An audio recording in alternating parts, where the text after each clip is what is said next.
Subscribe कीजिए हमारे इस यूट्यूब चैनल स्टडी स्टार्स 27 को और लेटेस्ट वीडियो के लिए इस बेल आइकन को क्लिक करें। हेलो स्टूडेंट, मैं दीपेश केसरवानी आज आपको संविधान पढ़ाने वाला हूं। तो संविधान में हम लोग पढ़ने वाले हैं संविधान के स्रोत के बारे में। तो चलिए स्टार्ट करते हैं हम लोग। तो आप यहाँ पे देखिए, जब भारतीय संविधान सभा ने संविधान को बनाने की प्रक्रिया प्रारंभ की तो संविधान निर्माताओं ने सोचा कि जिन देशों में संविधान पहले से लिखे जा चुके हैं, क्यों ना उन संविधानों के उपबंधों का प्रयोग भारतीय संविधान के लिए किया जाए। तो देखिए यहाँ पे इसका मतलब ये है, जब संविधान का निर्माण किया जा रहा था उस समय संविधान निर्माताओं ने सोचा कि जिन देशों में संविधान पहले से लिखे जा चुके हैं वहां से जो भारत के लिए उपयुक्त पॉइंट है, जो भारत के लिए उपयुक्त संविधान है, वो हम निकाल लेते हैं, वहां से हम ले लेते हैं और उसे अपने संविधान पर रख लेते हैं। आगे इसी में देखिए, फिर संविधान निर्माताओं ने अमेरिका, ब्रिटेन और कई अन्य देशों के संविधान का गहन अध्ययन शुरू किया और भारतीय परिस्थितियों के अनुकूल जो भी प्रावधान उन्हें उपयुक्त लगे उन्हें भारतीय संविधान में शामिल कर लिया गया। तो देखिए भारतीय संविधान निर्माताओं ने क्या किया, उन्होंने अन्य देशों के जो संविधान है उनका गहन अध्ययन किया और भारतीय परिस्थितियों के अनुसार जो संविधान के पॉइंट सही लगे उन्हें उन्हें भारतीय संविधान में ऐड कर दिया, मतलब भारतीय संविधान में उसे जोड़ दिया। भारतीय संविधान पर सबसे अधिक प्रभाव जो पड़ा 1935 के भारत शासन अधिनियम गवर्नमेंट ऑफ इंडिया एक्ट 1935, क्योंकि इसी अधिनियम से भारतीय संविधान के लगभग 200 प्रावधान लिए गए हैं। तो लगभग 200 प्रावधान जो है भारतीय संविधान में ऐड किए गए हैं 1935 के भारत शासन अधिनियम से लेकर। चलिए अब जानते हैं कि किस देश के संविधान से भारतीय संविधान में क्या क्या लिया गया है। तो भारतीय संविधान के स्रोत के बारे में बात करेंगे हम लोग, सोर्सेस ऑफ इंडियन कॉन्स्टिट्यूशन। तो यहाँ पे आप नीचे देखिए, तो देखिए सबसे पहले है भारत शासन अधिनियम 1935। तो भारत शासन अधिनियम 1935 से जो संविधान में लिया गया है, तो पहला पॉइंट है संघीय व्यवस्था। तो देखिए जैसे कि आपको पता है कि हमारे यहाँ दो प्रकार की सरकारें हैं हमारे देश में, पहला तो केंद्र सरकार, दूसरा राज्य सरकार। लेकिन हमारी जो भारतीय संघीय व्यवस्था है उसके अनुसार केंद्र सरकार को मजबूत बनाया गया है। तो जो संघीय व्यवस्था की प्रणाली है उसे लिया गया है भारतीय शासन अधिनियम 1935 से हमारे संविधान में। राज्यपाल का काल की बात करें तो इसे भी लिया गया है भारतीय शासन अधिनियम 1935 से। न्यायपालिका का ढांचा, तो देखिए हमारे देश में जो न्यायपालिका है जैसे कि सुप्रीम कोर्ट, हाई कोर्ट, तो इसका जो स्ट्रक्चर है उसे लिया गया है भारतीय शासन अधिनियम 1935 से। आपातकालीन उपबंध, तो देखिए आपातकालीन उपबंध जो है वो भारतीय शासन अधिनियम 1935 से लिया गया है। लेकिन जो जर्मनी से लिया गया है वो है आपातकालीन के समय मौलिक अधिकारों को निरस्त करने का, तो उसे लिया गया है जर्मनी से। जर्मनी के संविधान से लिया गया है आपातकालीन के समय मौलिक अधिकारों को निरस्त करने का। लोक सेवा आयोग के बारे में, तो ये भी भारतीय शासन अधिनियम 1935 से लिया गया है। शक्तियों के वितरण की 3 सूचियों के बारे में, जो केंद्र सरकार की सूची होती है, राज्य सरकार की सूची होती है और समवर्ती सूची होती है, इससे संबंधित जो है शक्तियों के वितरण के बारे में, ये भी भारतीय शासन अधिनियम 1935 से दिया गया है। देखिए इंपॉर्टेंट चीजों को मैंने येलो कलर से हाईलाइट कर दिया है, तो आप समझ जाना कि ये जो है इंपॉर्टेंट है, एग्जाम में पूछा गया है। आगे देखते हैं हम लोग ब्रिटेन के संविधान से क्या क्या लिया गया है। तो देखिए संसदीय व्यवस्था, तो संसदीय व्यवस्था जो है ब्रिटेन के संविधान से लिया गया है। संसदीय व्यवस्था के अंतर्गत जो सरकार होती है वो संसद को जवाबदेही होती है और ये जो व्यवस्था लिया गया है ब्रिटेन के संविधान से लिया गया है। मंत्रिमंडल प्रणाली की बात करें तो जो हमारे कैबिनेट होते हैं उसकी व्यवस्था जो है ब्रिटेन के संविधान से लिया गया है। एकल नागरिकता मतलब सिंगल सिटीजन, तो देश के सभी नागरिकों को एकल नागरिकता प्राप्त है। आप किसी भी राज्य में क्यों न रहते हो, आप अन्य राज्य जाकर वहां बस सकते हैं, सिर्फ जम्मू कश्मीर को छोड़कर। तो एकल नागरिकता का जो प्रावधान है वो ब्रिटेन के संविधान से लिया गया है। परमाधिकार रीटे, जो प्रमुख रीटे हैं जो आपको अनुच्छेद 32 में मिल जाते हैं, वो भी लिया गया है आपको ब्रिटेन के संविधान से। द्विसदनवाद, तो ये जो है ये भी लिया गया है ब्रिटेन के संविधान से।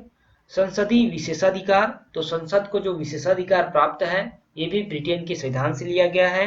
कानून निर्माण विधि, कानून का शासन, ये सारी चीज ब्रिटेन के संविधान से लिए गए हैं। आगे देखते हैं हम लोग अमेरिका के संविधान से। तो देखिए अमेरिका के संविधान से सबसे पहले है आपका मौलिक अधिकार या फिर मूल अधिकार, तो ये लिया गया है अमेरिका के संविधान से। न्यायपालिका की स्वतंत्रता की बात करें तो ये भी लिया गया है अमेरिका के संविधान से। न्यायिक पुनर्वीक्षण या फिर पुनर्विलोकन की जो सिद्धांत है ये भी लिया गया है अमेरिका के संविधान से। इम्पोर्टेंट क्या है इसमें, तो सर्वोच्च न्यायालय और उच्च न्यायालयों के न्यायाधीशों को पद से हटाया जाना और राष्ट्रपति पर महाभियोग लगाना, ये जो लिया गया है अमेरिका के संविधान से लिया गया है और इसे एग्जाम में बार बार पूछा जाता है। ध्यान रखना ये जो चौथा पॉइंट है आपका मोस्ट इंपॉर्टेंट है। फिर आता है आपका उपराष्ट्रपति का पद, तो ये भी लिया गया है अमेरिका के संविधान से। उच्चतम न्यायालय, तो उच्चतम न्यायालय से संबंधित प्रावधान जो है अमेरिका के संविधान से लिया गया है। आगे हम लोग देखते हैं आयरलैंड का संविधान। तो देखिए आयरलैंड के संविधान से जो जो पॉइंट लिए गए हैं उसको, तो राज्यसभा के लिए सदस्यों का नामांकन ये लिया गया है। राज्य के नीति निर्देशक सिद्धांत, तो ये जो है आयरलैंड के संविधान से लिया गया है और मोस्ट इंपॉर्टेंट है, एग्जाम में पूछे जाते हैं, चाहे वो रेलवे हो, एसएससी हो, पीएससी हो या व्यापम हो, सभी एग्जामों में पूछा जाता है कि राज्य के नीति निर्देशक सिद्धांत किस देश के संविधान से लिया गया है। फिर है राष्ट्रपति के निर्वाचन की पद्धति, तो ये भी जो है आयरलैंड के संविधान से लिया गया है। आगे देखते हैं हम लोग कनाडा का संविधान। तो कनाडा के संविधान से जो लिया गया है केंद्र द्वारा राज्य के राज्यपालों की नियुक्ति।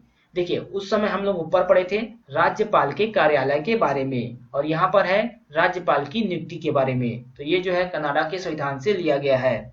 सशक्त केंद्र के साथ संघीय व्यवस्था, तो देखिए यहाँ पे केंद्र को मजबूत बताया गया है, उसके साथ संघीय व्यवस्था जो है कनाडा के संविधान से लिया गया है। केंद्र और राज्यों के मध्य शक्तियों का वितरण, तो केंद्र सरकार और राज्य सरकार के मध्य जो शक्तियों का वितरण किया गया है इससे संबंधित प्रावधान जो है कनाडा के संविधान से लिया गया है। अवशिष्ट शक्तियों का केंद्र में निहित होना, ये भी कनाडा के संविधान से लिया गया है। आगे देखते हैं हम लोग फ्रांस के संविधान से। तो गणतंत्रात्मक ढांचा और स्वतंत्रता, समता और बंधुत्व का आदर्श, ये जो लिया गया है फ्रांस के संविधान से लिया गया है। ऑस्ट्रेलिया की संविधान से बात करें तो मोस्ट इंपॉर्टेंट इसमें है समवर्ती सूची। जो समवर्ती सूची है इसके अंतर्गत केंद्र सरकार और राज्य सरकार दोनों इसमें कानून बना सकती है, लेकिन अगर दोनों कानून सेम रहे तब केंद्र द्वारा बनाए गए कानून ही मान्य होगा। तो समवर्ती सूची की अवधारणा जो है ऑस्ट्रेलिया के संविधान से लिया गया है। संसद के दोनों सदनों का संयुक्त बैठक, तो मोस्ट इंपॉर्टेंट ये भी है और ये भी ऑस्ट्रेलिया के संविधान से लिया गया है। केंद्र और राज्यों के बीच संबंध, तो ये भी जो है ऑस्ट्रेलिया के संविधान से लिया गया है, केंद्र और राज्य के बीच जो संबंध होता है उसके बारे में। और इसमें सबसे ज्यादा इंपॉर्टेंट चीज जो है प्रस्तावना, जो हमारे संविधान का प्रस्तावना लिया गया है वो भी ऑस्ट्रेलिया के संविधान से लिया गया है। चौथा पॉइंट है आपका व्यापार, वाणिज्य और समागम की स्वतंत्रता, तो ये भी ऑस्ट्रेलिया के संविधान से। तो यहाँ पे आप देख सकते हैं जो मैंने येलो कलर में हाईलाइट किया है वो मोस्ट इंपॉर्टेंट है, बाकी सारे पॉइंट आपको वीडियो में बताया जा रहा है। आगे देखिए आप इसी में जर्मनी का संविधान। तो देखिए जर्मनी के संविधान से भारत के संविधान में जो लिया गया है उसके बारे में। तो एक पॉइंट है जो कि इंपॉर्टेंट है, आपातकाल के समय मूल अधिकारों का स्थगन। जो मौलिक अधिकार है उसका स्थगन किया जाता है, निरस्त किया जाता है आपातकाल के समय में, तो उसे लिया गया है जर्मनी के संविधान से। देखिए आपातकाल के बारे में आपको अनुच्छेद 352, अनुच्छेद 356 और अनुच्छेद 360 में मिल जाएगा।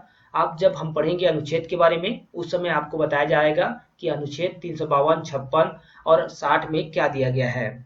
आगे देखते हैं हम लोग दक्षिण अफ्रीका के संविधान से जो लिया गया है हमारे संविधान में उसके बारे में। तो पहला है राज्यसभा के सदस्यों का निर्वाचन और दूसरा है संविधान में संशोधन की प्रक्रिया। मोस्ट इंपॉर्टेंट इसमें सेकेंड नंबर का है संविधान में संशोधन की प्रक्रिया। बार बार एग्जाम में पूछा जाता है कि किस देश से संविधान के संशोधन को लिया गया है, तो वो है दक्षिण अफ्रीका। आगे देखिए आप सोवियत संघ का संविधान। तो सोवियत संघ के संविधान से प्रस्तावना में जो सामाजिक, आर्थिक और राजनीतिक न्याय का आदर्श है उसे लिया गया है और मौलिक कर्तव्य लिया गया है। तो इंपॉर्टेंट क्या है इसमें, मौलिक कर्तव्य, जो कि सोवियत संघ के संविधान से लिया गया है। आगे देखते हैं हम लोग लास्ट है आपका जापान का संविधान। तो देखिए जापान के संविधान से सिर्फ एक चीज लिया गया है, विधि द्वारा स्थापित प्रक्रिया।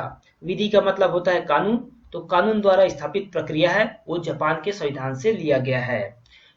तो इसमें मैंने आपको भारत के संविधान के सोर्सेस के बारे में बताया कि किन किन देशों से भारत के संविधान में किन किन पॉइंट्स को लिया गया है। साथ ही यहाँ पे आपका वीडियो कंप्लीट होता है। अगला वीडियो हम लोग कल देखेंगे।